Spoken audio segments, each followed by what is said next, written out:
to 3 and Out on TV Piedmont Channel 60. I'm your host, Brian Carter, alongside Ryan Orlovsky, whose 3 and Out cherry has been popped officially. Get your popcorn ready because we're putting on a show. You're watching 3 and Out. What's the rundown, man? On the opening tip, we're discussing Tennessee football, both the Vols and the Titanics. Well, answer your emails on the 7th inning stretch, and on third down, we'll have our more or less segment. As always, if you have questions, comments, or top suggestions, feel free to email us at 3andOutsports@gmail.com. All emailers receive a 3 and Out pen, which gives you 2.5 miles of ink. All right. It's been a while since the state of Tennessee has been a big-ticket item in football, but now is the time, sort of. It's time for us to talk about the rolling Titans and the falling Vols at Old Rocky Top. All my exes live in Texas. That's why I hang my hat in Tennessee. Orlovsky, first talk about Philip Fulmer and the Vols. It's sad to see Fulmer go. I mean, I've always been a big-time fan of him, but, I mean, you just saw the ovation that he received in the press conference the other day. I mean, he joins an elite group of coaches to actually be 100 wins, over 500. He went 147 and 45 in his time as a Volunteers head coach, and you can't forget about the perfect 13-0 season in '98 when they defeated Bobby Bowden's Seminoles. Even without Peyton Manning as well. Yeah, you know, you say it's sad to see Fulmer go. That's true. He's been a part of their organization. Actually, he was a former guard at Tennessee, and he's been there for quite a while as a head coach. 3-7 though to start that year. This year, 1-5 in SEC play. That's just not getting it done. It's the second losing season they've had in 4 years. He's been on the hot seat for quite a while. I remember last year I had the opportunity to go see Arkansas play at Tennessee, and that place bleeds orange on game day. And they walked away with a victory. They beat my team, and I was pretty disappointed. But I remember that they were talking about that before the game. I was talking to some other fans, and they were saying that, you know, this is a big game for Fulmer. This is going to decide his future or whatnot. You know, 13 straight bowl games he's taken them to, and but he's had 31 losses in the last 7 years. So there's where, you know, they haven't been firing on all cylinders. And lately, after last season, he kind of finished up with a respectable record there at the end with a few big wins, and they rewarded him with a 7-year contract, a $6 million buyout. So they're actually paying out his contract to get him out of Tennessee. But 9 out of 16 seasons he spent there, he had wins of 10 or more wins in those seasons. So, I mean, his career at Tennessee may be over now, but you can't really say that it was a disappointment. You know, I think also along with that, they're missing their offensive coaches. You know, David Cutcliffe went to Duke. Duke's having a winning season, no joke. I'm not kidding. Oklahoma, a winning season, and, you know, one of their offensive coaches came from Tennessee as well. They've had issues for years, though. I think this has been something that's been slowly rising for Tennessee. The prep talent they've been bringing into Tennessee has not been very elite.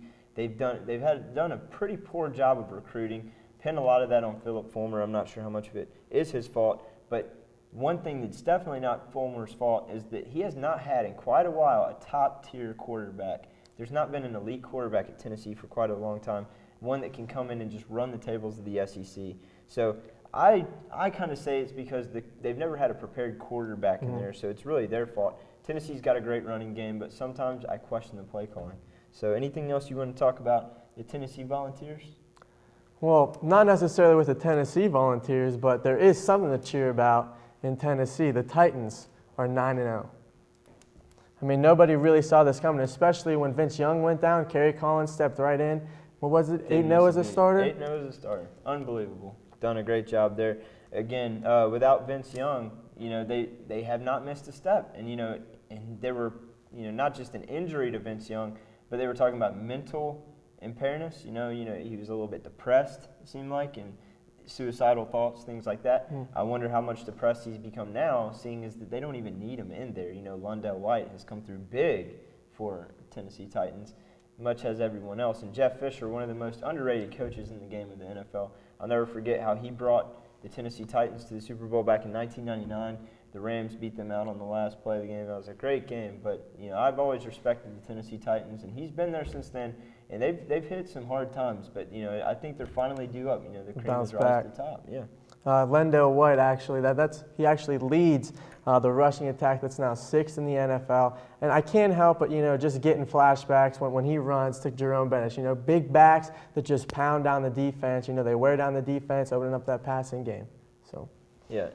Another thing, though, is like we say that they are the surprise team at this point. You would agree with me that they are a surprise team. However, I hate to say, or I hesitate to say that they are the surprise team because we know last year they did pretty dang good. You know, Vince Young wasn't that solid of a starter last year, but they went 10-6. They made it into the postseason. So, I mean, they played well last year in the playoffs as well.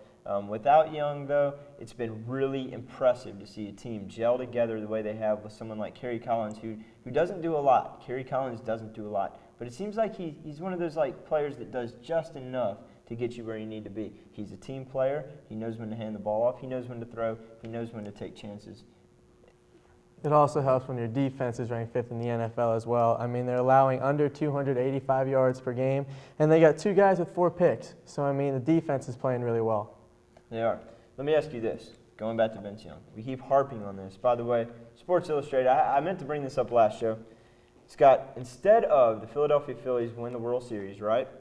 You would think the very next issue they end up on the cover. Nope, they get this little picture of Brad Lidge right up here. Instead, what's on the cover? Tennessee Titans, because they are undefeated, the only team left in the NFL undefeated. But let's go back to Vince Young. You have Vince Young, you have Reggie Bush, and you have Matt Leinart. 3 elite college football players. All 3 played in that Rose Bowl game, that sacred game that we all know is an instant classic when Vince Young led the Texas Longhorns over USC. But tell me, do you not see that I see with those 3 players in particular, that a lot of the top elite players in college football never turn out to be the players we hope they end up being in the NFL? What do you think about that? I think Reggie Bush, as you just mentioned, I think he's really shown the NFL what he can do. And Matt Leinart, really, he's been given a chance, but he's coming in behind Kurt Warner. He'd probably be the starter there right now if you didn't have Kurt Warner going out and throwing for 400 yards a game. Oh, yeah, It's insane. They still got Peyton and the Colts to come up. So, that's going to be a roadblock. They got Peyton and the Colts. They got the Jets coming up in Week 12. Exactly. And they got the Steelers in Week 16. So, don't forget it's not going to get easy. They got Jacksonville, too. They're in the NFC South.